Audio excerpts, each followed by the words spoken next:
I can see the summit, I can see it over there. I've got to find the start of it now.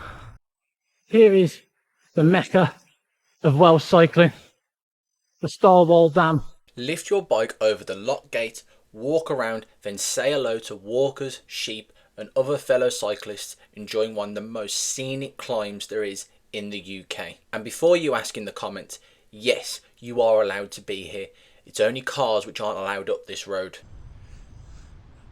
Max is out 13%, average is about 9. It's steady gradient the whole time, but there's no cars. Closed road, it's perfect. Just what you want. Right, let's put you up there so you can see everything.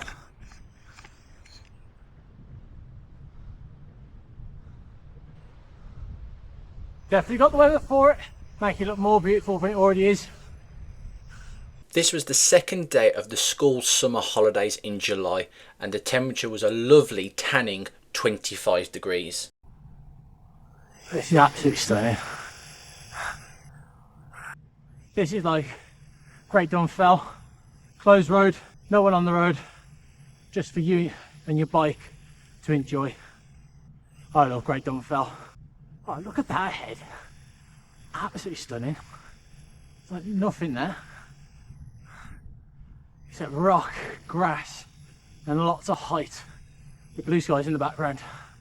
Beautiful. For context, before this climb, Great Dun Fell was my favourite climb across England and Wales over the 100 climbs I've done up until that point in time.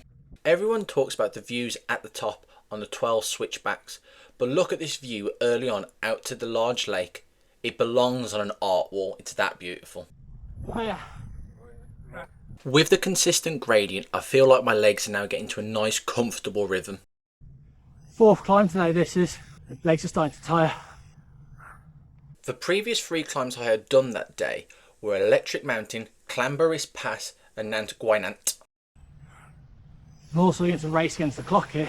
I need to get my train back, which is in 31 minutes. If I get to the top of this, descend back down it, and then find my train station. So I haven't got it mapped. A bit concerned about that bit.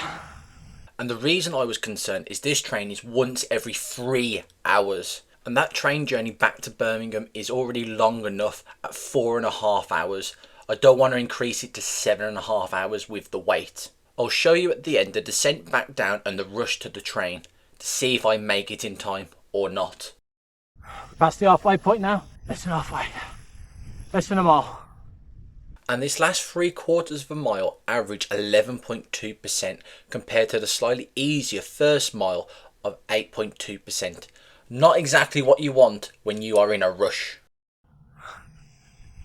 Here come the switchbacks. No, not too far from the end when you start seeing them.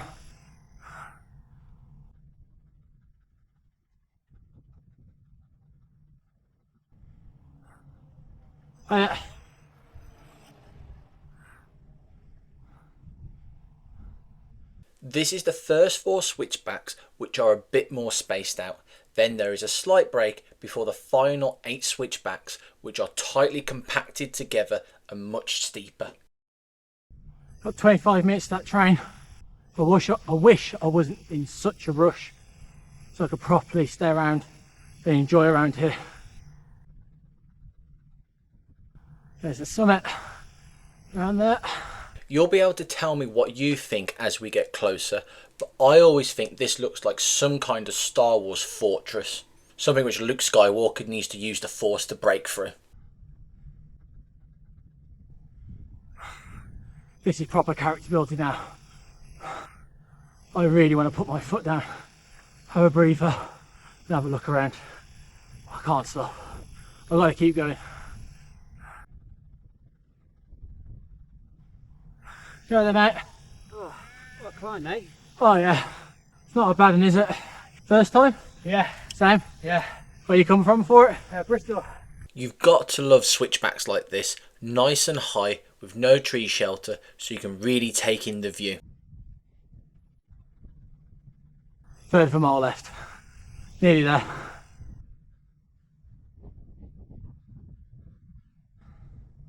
Beautiful switchbacks. Lovely tarmac. Scenery. Oh, let's have a look over it. Have a look at that. Look at that. Views on climbs like this are why I will happily get up at 4:30 a.m. for a 5:30 train to ride my bike far, far away from home. That's 1/5 of a mile. Not that I'm counting it down. Now we are closer. Do you agree that this dam looks like something from Star Wars that Luke Skywalker needs to use the Force to break through? Comment below if you agree or if you think I'm mental and just talking rubbish. Stunning. Absolutely stunning. Again, this is why you ride your bike and go and explore new places.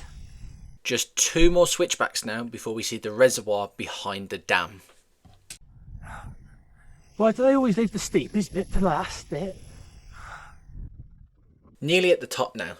The Stwlan Dam, a climb which well and truly lives up to the hype. If you are after the exact location of this climb, use the What 3 Word app and search these 3 words. Discloses, diagram, waddled. Or go into the description and you can pinch my route on Strava. Jesus.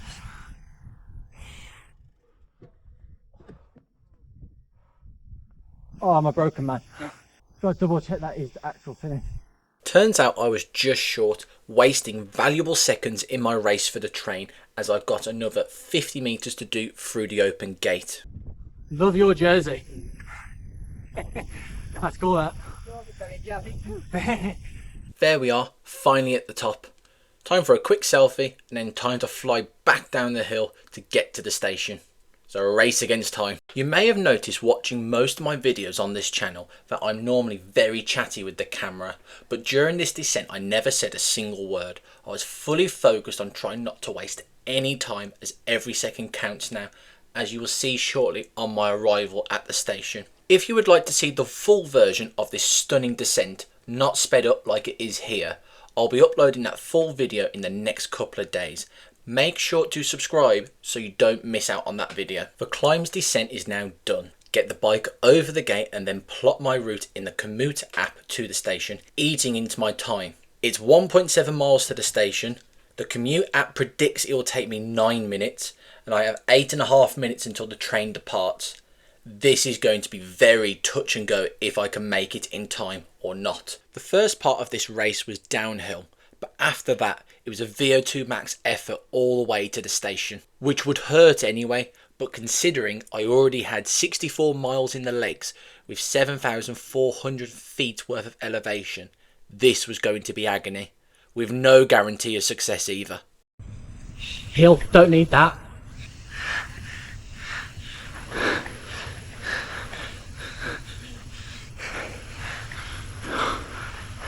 Despite the effort put in, the realisation here is that I'm struggling for time.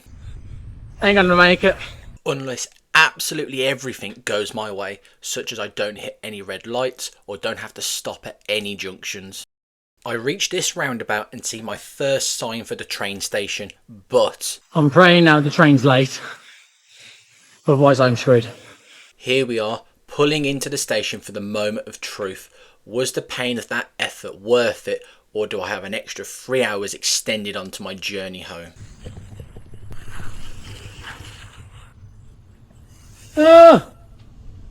Please wait, please.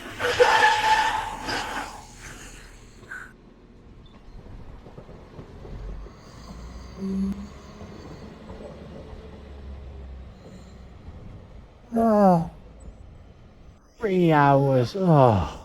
I walk down the stairs to the ticket office, praying for some unexpected news that there is a quicker way home than what I already knew. But no, there wasn't.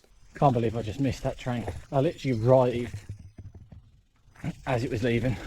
I then took my sorrowful self to Morrison's to grab a meal deal and ate it on the bench outside before noticing a cafe further down the road. They have the nicest ice creams I've ever had in my life, and the cafe had this cool Action Man display of him rock climbing with another Action Man. I then booked my train ticket and reflected on what was an amazing day on the bike. Then at 5:35 I finally got on the train and didn't arrive back home until 11 PM. After such a ball ache of trying to get back home from the dam, Would I ever consider going up the dam again? 1,000,000% I'll be back up the dam in 2025. It's an incredible climb, well worth the hassle of getting up there. If you've enjoyed today's video, please like the video and consider subscribing for more hill climb content like today's video. Thanks for watching, and I'll see you next time on Two Wheels.